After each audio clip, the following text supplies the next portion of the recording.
ये है वो जहाज जो यूनाइटेड अरब एमिरेट्स में क्लाउड सीडिंग के जरिए आर्टिफिशियल बारिश करवाता है।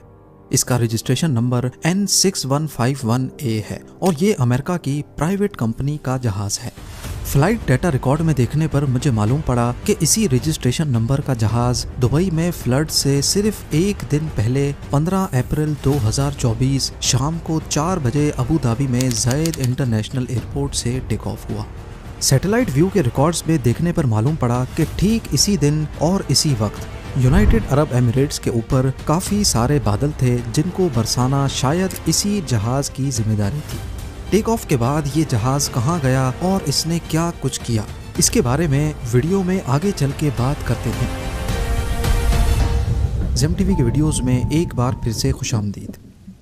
नाजरीन, आम तौर पर यही ख्याल किया जाता है कि यूएई की आबो हवा बहुत ड्राई है और वहाँ पर बारिशें बहुत ही कम होती हैं, पर इस बार कुछ दिनों नहीं बल्कि कुछ घंटों में ही इतनी बारिश हो गई जितनी दुबई पूरे साल में देखता है।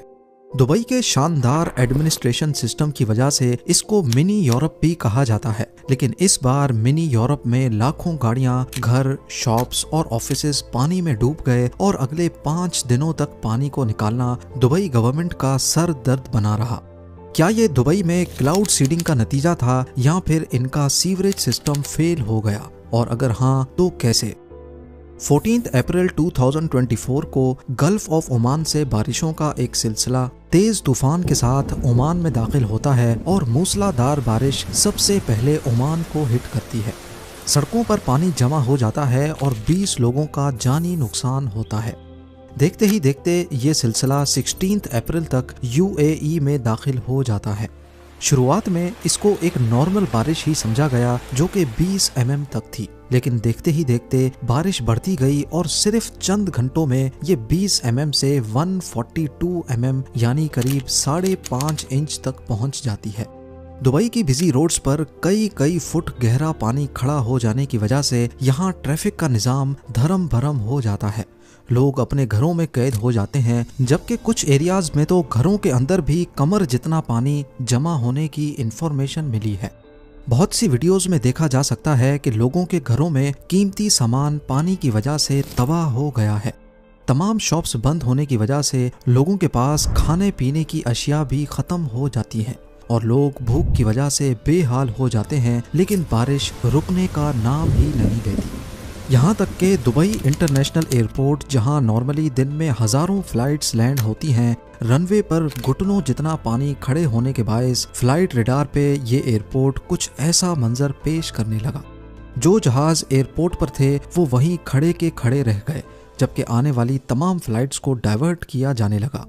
एयरपोर्ट पर मौजूद मुसाफिरों का सफ़र घंटों के बजाय अब दिनों में तब्दील हो जाने लगा। मामूली सी दिखने वाली बारिश धीरे धीरे दुनिया के सबसे तरक्की याफ्ता शहर को पूरी तरह जैम करके रख देती है और स्कूल्स, ऑफिसेज को अननोन ड्यूरेशन के लिए बंद कर दिया जाता है। दुबई की एक मशहूर इंश्योरेंस कंपनी के मालिक का कहना है कि सिर्फ एक हफ्ते में हमें हजारों की तादाद में गाड़ियों के इंश्योरेंस क्लेम्स मौसूल हुए हैं, जो पहले के मुकाबले में 400% ज्यादा हैं। इसी तरह रेस्टोरेंट्स और शॉप्स की तरफ से लाखों दरम्स की इंश्योरेंस क्लेम्स मौसूल हो चुके हैं, जो हमारे लिए बहुत ज्यादा हैं। मीटियोलॉजिकल अथॉरिटीज का कहना है कि 1949 से वेदर का डाटा रिकॉर्ड करना शुरू किया गया था और 1949 से लेकर अब तक यानी 75 सालों में ये यूएई में होने वाली सबसे ज्यादा बारिश थी। मगर असली सवाल जो सबके जहन में मौजूद है कि आखिर ऐसा क्या हुआ कि दुनिया का खुश्क तरीन इलाका इस कदर शदीद बारिश की लपेट में आ गया। बारिशों से तबाही के बाद सोशल मीडिया पर ये अफवाह फैलने लगी कि ये बारिश दुबई की क्लाउड सीडिंग का नतीजा है। क्या ये अफवाह वाकई सच्ची है? 15 अप्रैल 2024 शाम 4 बजे के करीब अबू धाबी एयरपोर्ट से N6151A रजिस्ट्रेशन नंबर वाला जहाज टेक ऑफ हुआ, जो नॉर्मली पहले भी यूएई क्लाउड सीडिंग एक्टिविटी में देखा गया है। इसके रूट में देखा जा सकता है कि पहले वो सीधा यूनाइटेड अरब एमिरेट्स के ईस्ट कोस्ट पर मौजूद पहाड़ी एरिया के ऊपर गया और वहां गोल गोल चक्कर लगाए। फिर उसने शारजा के ईस्ट में 2 अलग अलग लोकेशंस पर ऐसे ही गोल चक्कर दोबारा से लगाए और फिर फाइनली दुबई के ईस्ट में भी लहबाब के ऊपर गोल चक्कर लगाने के बाद करीब शाम को 5:30 बजे वापस अबू धाबी एयरपोर्ट पर लैंड कर गया। लेकिन यूनाइटेड अरब एमिरेट्स के नेशनल सेंटर फॉर मीटरोलॉजी के डिप्टी डायरेक्टर का कहना है कि क्लाउड सीडिंग का जहाज उस दिन टेक ऑफ तो जरूर हुआ था, लेकिन इसने सीडिंग एक्टिविटी नहीं की थी। क्लाउड सीडिंग दुबई में पहली बार 1990s में यहाँ पानी की शॉर्टेज से निपटने के लिए शुरू की गई थी। क्लाउड सीडिंग का बेसिक रूल ये है कि जब भी ऐसे बादल देखे जाएं जो अभी बन रहे हों, उस वक्त उनके ऊपर जहाज के जरिए पार्टिकल्स स्प्रे किए जाते हैं जो मोस्टली नमक या फिर सिल्वर आयोडाइड होता है। ये नमक जब बादलों में मौजूद मॉइस्चर से कांटेक्ट में आता है तो वेपर्स पहले आइस क्रिस्टल्स में कन्वर्ट होते हैं और फिर भारी होने की वजह से बरसना शुरू हो जाते हैं। नीचे आते आते जैसे ही टेम्परेचर चेंज होता है तो ये बर्फ से ड्रॉपलेट्स में बदल जाते हैं। अगर United Arab Emirates cloud seeding ना करे तो यही बादल नेचुरल तौर पे कहीं और जाकर बरसेंगे। पर क्या वाकई ये बारिश और फ्लड्स जिन्होंने दुबई और ओमान में तबाही मचाई ये क्लाउड सीडिंग का ही नतीजा था या नहीं? क्योंकि लोगों का कहना है कि पहले से आने वाले तूफान की वजह से क्लाउड सीडिंग ने इस पर कैटलिस्ट का रोल प्ले किया और तभी मामला दुबई के हाथों से निकल गया। पर मेरी जांच से ये मालूम पड़ता है कि इतनी ज्यादा बारिश क्लाउड सीडिंग का रिजल्ट नहीं हो सकती, क्योंकि जो एयरक्राफ्ट हमने ट्रैक किया वो सिर्फ यूएई के ऊपर ही घूम रहा था, ना कि ओमान के ऊपर। जबकि सैटेलाइट व्यू में देखा जाए तो बादल खुद ओमान की तरफ से आ रहे थे। एक्सपर्ट्स का भी कुछ इसी तरह का ख्याल है।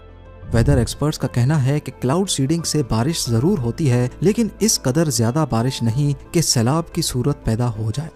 माहिरीन का कहना है कि क्लाउड सीडिंग से बारिश पैदा नहीं की जाती, बल्कि बारिश तो पहले से हवा में मौजूद होती है, उसको सिर्फ बरसाया जाता है। इसीलिए क्लाउड सीडिंग को इस फ्लड का जिम्मेदार ठहराना किसी सूरत भी ठीक नहीं है।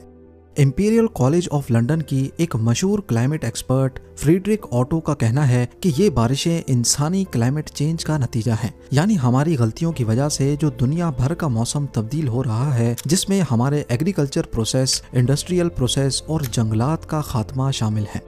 क्लाइमेट चेंज से तो पूरी दुनिया ही मुतासिर है और अगर इसका हल ना निकाला गया तो आने वाले चंद सालों में शदीद मौसमी तब्दीलियों से पूरी दुनिया को नुकसान उठाना पड़ सकता है। माहिरीन का ये भी कहना है कि अगर ऐसी बारिशें किसी ऐसे मुल्क में होती जहां बारिशें होती रहती हैं तो शायद इस कदर नुकसान ना होता जितना यूनाइटेड अरब एमिरेट्स और ओमान में हुआ है। इसकी वजह यह है कि यूएई और ओमान में अमूमन ज्यादा बारिशें नहीं होती, इसीलिए यहाँ प्रॉपर ड्रेनेज सिस्टम मौजूद नहीं है और शहर को फ्लड जैसी सूरत हाल से निपटने के लिए तैयार नहीं किया जाता। दुबई का रीसेंट फ्लड जाहिर करता है कि शहरी इंजीनियरिंग क्लाइमेट चेंज के टेस्ट को फेल कर चुकी है। पहली बात यह कि हमें नहीं भूलना चाहिए कि दुबई रेत पर बनाया गया था, वो रेत जो पानी को आसानी से एब्जॉर्ब कर लेती है। लेकिन इसी रेत को अगर हम कंक्रीट डालकर ढक दें तो जाहिर है उसकी पानी एब्जॉर्ब करने की सलाहियत कम हो जाएगी। और ऐसा ही कुछ दुबई के साथ भी हुआ है। रियल एस्टेट डेवलपर्स ने दुबई के नेचुरल टेरेन को बदल दिया है और अब यहाँ की ज़मीन पानी को बहुत कम एब्जॉर्ब करती है।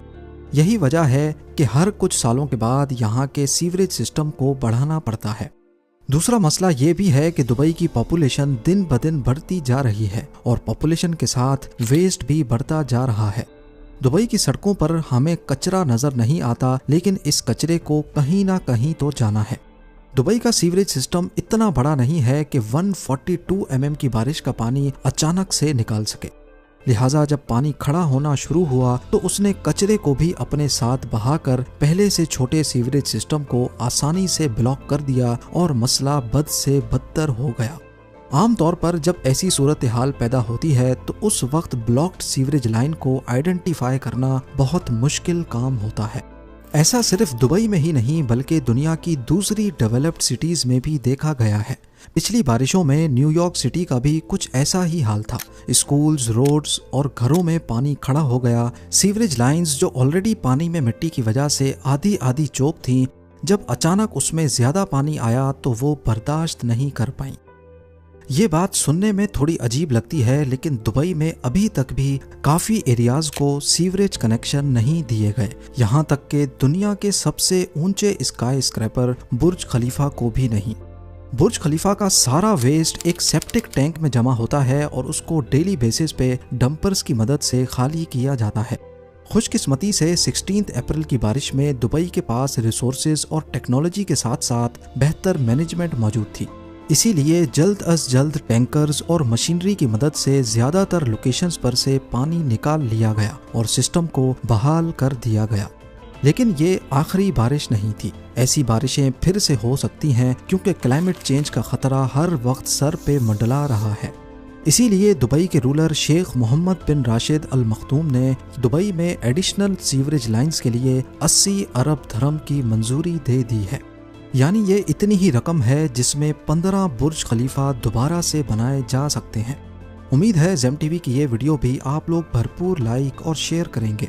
आप लोगों के प्यार भरे कमेंट्स का बेहद शुक्रिया। मिलते हैं अगली शानदार वीडियो में।